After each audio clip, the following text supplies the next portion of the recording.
आपका स्वागत है स्की फैशन टीवी में। मैं हूँ अश्विनी और मैं आज आपको साड़ी को फॉल और पिको कैसे करते हैं ये बताने वाली हूँ। ये साड़ी विद ब्लाउज पीस है, 5 मीटर की साड़ी है और 1 मीटर का ब्लाउज पीस है। इसको लगाने के लिए मैंने मैचिंग फॉल लिया हुआ है। अब देखिए, ये जो फॉल था उसको मैंने 10 मिनट पानी में डीप किया, फिर उसको सुखाया और वो जब सेमी ड्राई पोजीशन में था उस वक्त उसको आयरन की है मैंने। और फिर तुरपाई करने के लिए ये मैं मैचिंग थ्रेड का इस्तेमाल कर रही हूँ। अभी देखिए, फॉल रहता है ये 2.25 मीटर का रहता है और उसकी ये जो लंबाई रहती है ये 5 इंच की रहती है। अब देखिए, ये मेरे पास साड़ी है, ये 2 पार्ट में है। अभी देखिए, यहाँ से मेरी साड़ी शुरू हुई है, यहाँ तक तो उस साड़ी का ब्लाउज पीस ही है। ब्लाउज पीस हमेशा 1 मीटर रहता है। क्या होता है, वो इस ब्लाउज पीस का पन्ना जो रहता है वो साड़ी बना रहता है, तो उसमें हम 90 सेंटीमीटर भी काट के ले सकते हैं। देखिए, ये 2 पार्ट की साड़ी है। यहाँ से इस साड़ी का पल्लू शुरू हुआ है और ये जो है ये साड़ी की पल्लू की बॉर्डर है। देखिए, जिस साइड से हम साड़ी पहनना स्टार्ट करते हैं उस साइड से हमें पिको करना है।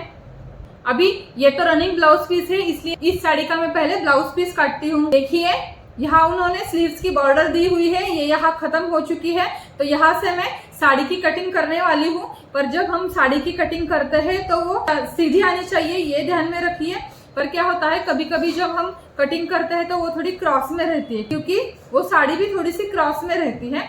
फॉल करते समय साड़ी की सीधी कटिंग कैसे करते हैं उसका एक आसान तरीका है, वो मैं आपको बताती हूँ। अब देखिए, यहाँ से मैं कटिंग करने वाली हूँ। पहले तो मैं थोड़ा सा साड़ी को कट करती हूँ। अब देखिए, मैंने साड़ी को इतना ही कट किया है। अभी देखिए, ये खोलने के बाद साड़ी के थोड़े से धागे बाहर आते हैं, तो मैं उनको ऐसा खींचती हूँ। देखिए, खींचते समय वो बिल्कुल हल्के हाथ से खींचना है, वो टूट ना जाए। देखिए, जब हम उसको खींचते हैं तो यहाँ ऐसी बारीक बारीक गैदर्स आती है, उनको थोड़ा थोड़ा स्प्रेड करना है, तो वहाँ का जो थोड़ा सा धागा रहता है वो निकल चुका होता है, तो उस साड़ी की वो सीधी लाइन होती है, तो हमें बराबर उस लाइन पे ही काटना है, तभी हमारी जो साड़ी रहती है वो सीधी कटती है।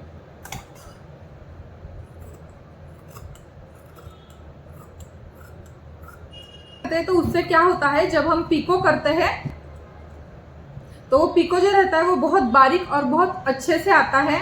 अगर हमने साड़ी की कटिंग सीधी तरह से नहीं की तो जब हम पिको करते हैं तो उस वक्त वो जो पिको आता है वो बहुत कर्ली शेप में आता है, तो क्या होता है, उससे साड़ी पहनने में हमें बहुत प्रॉब्लम होती है। तो इसके लिए ये साड़ी की सीधी कटिंग होना बहुत ज़रूरी है। आप देख सकते हैं, ये मैंने साड़ी की सीधी कटिंग की हुई है। अभी देखिए, ये जो फॉल है उसको मैंने 10-15 मिनट पानी में डीप किया था, फिर उसके बाद उसको थोड़ा सुखाया और वो जब सेमी ड्राई पोजीशन में आया तो उसको मैंने अच्छे से आयरन करके ली हुई है। तो चलिए, अब उसको पिको और फॉल कैसे करते हैं ये मैं आपको बताती हूँ। अब देखिए, उस साड़ी से मैंने ये 1 मीटर ब्लाउज पीस भी निकाला हुआ है। देखिए, ये मेरे पास इलेक्ट्रॉनिक मशीन है, इसमें ये इनबिल्ट बहुत से स्टिचेस है, इसमें फॉल और पिको भी होता है। मैं फॉल और पिको इस मशीन से ही करती हूँ। पहले तो मैं इस मशीन में धागा भरूंगी। अभी देखिए, पिको करने के लिए ये मेरे पास पिको का फुट है, इस मशीन का ये रेगुलर फुट निकाल के ये पिको का फुट बिठाती हूँ। अब देखिए, ये पिको का फुट मैंने बिठाया हुआ है। अब देखिए, इस मशीन की सेटिंग रहती है, ये देखिए, ये जो जिगजैग स्टिच है ये हमारी पिको की स्टिच है, तो मैं इस सिलेक्टर को बी पे एडजस्ट करती हूँ, तो जो स्टिच आएगी वो जिगजैग शेप में आएगी। ये जो हमारी स्टिच लेंथ है इसको मैं 0 और 2 लाइन आगे लेती हूँ, और ये जो स्टिच विड्थ है ये मैं 4.5 पे लेती हूँ। तो अब देखिए, ये मैंने पिको की सेटिंग की हुई है। अब मैं जिस साइड से हम साड़ी पहनना स्टार्ट करते हैं उस साइड वाला पल्लू को पिको करती हूँ।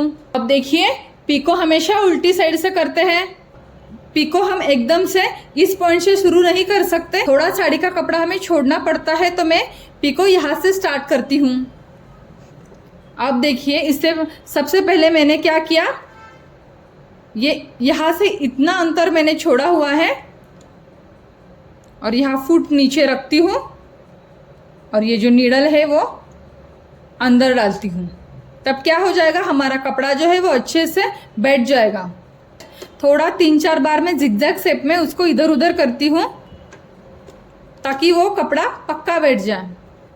अब देखिए ये जो साड़ी का कपड़ा है ये मैं थोड़ा सा ऊपर उठाती हूँ ताकि क्या होता है, हमारा पीको का फुट जो रहता है वो राउंड शेप में रहता है। तो ये कपड़ा मैं उठाऊंगी तो वो उस शेप में अपने आप एडजस्ट हो जाएगा, तो हमें राउंड आना शुरू हो जाएंगे और हमारी सिलाई जो है वो उस पर पक्की बैठेगी। ये साड़ी का कपड़ा उठाकर आप पीको करेंगे तो आपका पीको बहुत बारीकी से आ जाएगा और वो बहुत अच्छे से आ जाएगा।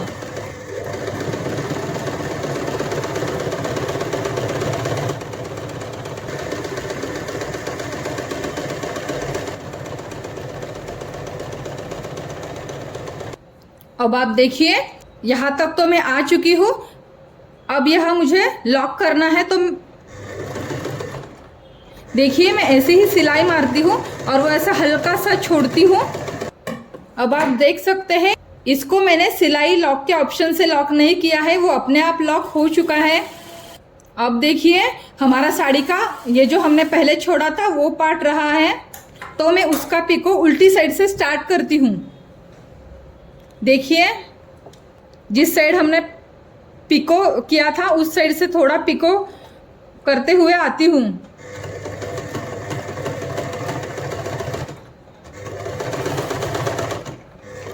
अब देखिए एंड में हमें सिलाई लॉक नहीं करनी, तो हमें उसको ऐसे ही खींचनी है।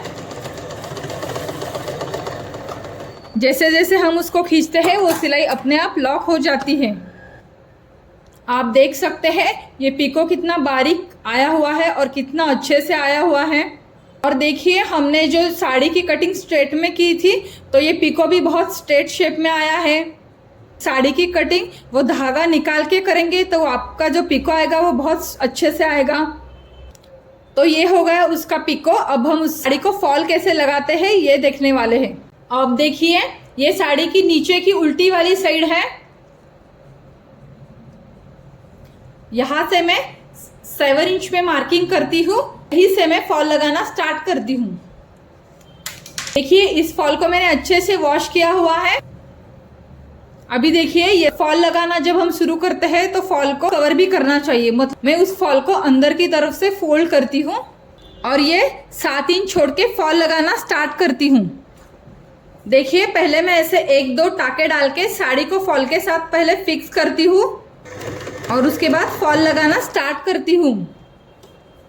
देखिए पिको करते समय मैंने आपको बताया था कि ये जो साड़ी रहती है ये थोड़ी ऊपर आनी चाहिए, पर ये पिको के टाइम ही सिर्फ करना है।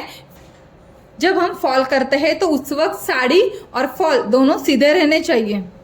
और देखिए जब हम फॉल और पिको करते हैं तो उस वक्त हमें हमारी जो साड़ी है उसको पीछे से हाथ देना ज़रूरी होता है। जब इस साड़ी को हम पीछे से हाथ देते हैं तो क्या होता है, हमारी जो साड़ी और पिको होता है उसको वो अच्छी तरह से अटैच हो जाता है। साड़ी में या पिको में झोल नहीं आता, इसलिए हमेशा पीछे से हाथ देना ज़रूरी होता है।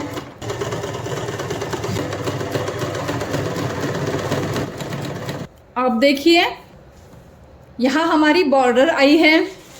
देखिए अगर प्लेन साड़ी होगी तो उसको फॉल करने के लिए ये हम कपड़ा ऐसे ऊपर खींच सकते हैं। अब देखिए ये बॉर्डर है या फिर किसी साड़ी में नीचे वर्क किया हुआ होता है तो उस वक्त हम साड़ी को फोल्ड या फिर राउंड शेप नहीं दे सकते, इसलिए फॉल करते समय साड़ी और फॉल जो रहता है वो हमेशा सीधा आना चाहिए।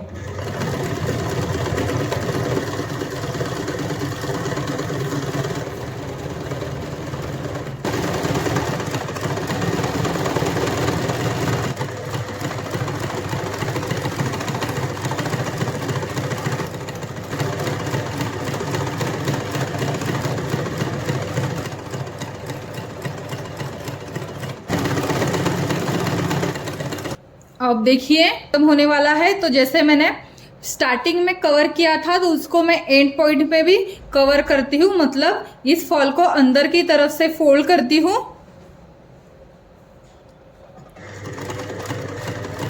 और फिर यहाँ से पीको करती हूँ, तो जो सिलाई जो है वो पक्की बैठ जाएगी। आप देख सकते हैं अंदर की तरफ से ये फॉल बहुत अच्छे से बैठा है। अब देखिए, पहले तो मैं इस साड़ी को पिन लगा के लेती हूँ। ये पिन लगाने से क्या होता है, हाथ सिलाई करने के लिए आसानी होती है। अभी देखिए, इस तरह से मैं पूरे फॉल को पिन लगाती हूँ। अब देखिए, इस साइड से मुझे हाथ सिलाई करनी है, तो उसके लिए मैं नीडल में डबल धागा भरती हूँ। डबल धागे से हाथ सिलाई करने से क्या होता है, जो हम हाथ सिलाई करते हैं वो पक्की बैठ जाती है। ये मैंने नीडल में डबल धागा डाल दिया है। अब देखिए, ये थिम्बल रहता है। जब हम फॉल की हाथ सिलाई करते हैं तो हमारी ये बीच वाली उंगली है, उसमें ये थिम्बल पहनना बहुत ज़रूरी होता है। क्या होता है, जब हम बार बार हाथ सिलाई करते हैं तो यहाँ जो हमारी जो नीडल है उसका जो बैक पार्ट है इस उंगली को टच करता है, और बार बार वो टच करने से इस उंगली में छाले पड़ जाते हैं। तो ये ना हो जाए, इसलिए हमें ये थिम्बल पहनना बहुत ज़रूरी है।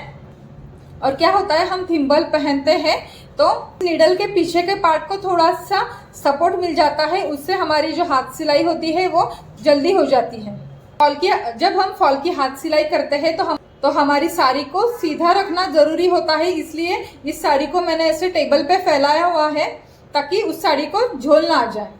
अब देखिए, मैं साड़ी का फॉल लगाना स्टार्ट करती हूँ। अब देखिए, यहाँ से मैं हाथ सिलाई कर रही हूँ। ऊपर की साइड में ज़्यादा स्पेस छोड़ रही हूँ और नीचे की साइड में मैं थोड़ा कम स्पेस छोड़ रही हूँ, ताकि जो हमारी जो हाथ सिलाई है वो पीछे से एकदम बारीक आ जाए। फॉल की जो हाथ सिलाई है वो बहुत बारीकी से आई हुई है। इसी तरह से हम पूरे फॉल की हाथ सिलाई करने वाले हैं। अब देखिए, यहाँ मैं धागे को नॉट से बांधने वाली हूँ। थोड़ा थोड़ा जगह छोड़ के, मतलब जब कुछ जगह हमने हाथ सिलाई की तो उसके थोड़े दूर हमें नॉट देनी है। जब हम साड़ी को रेगुलर यूज़ करते हैं तो कभी कभी फॉल की हाथ सिलाई छूट जाती है, तो वो अगर हाथ सिलाई छूटे तो वो उतने ही पार्ट की छूटनी चाहिए। क्या होता है, हमने अगर 1 या 2 धागा इस्तेमाल किया तो पूरी साड़ी की हाथ सिलाई छूट जाती है। वो ना हो जाए, इसलिए हम थोड़ी थोड़ी जगह धागे को नॉट देते हैं, तो हमारी जो हाथ सिलाई है वो और पक्की बैठ जाती है।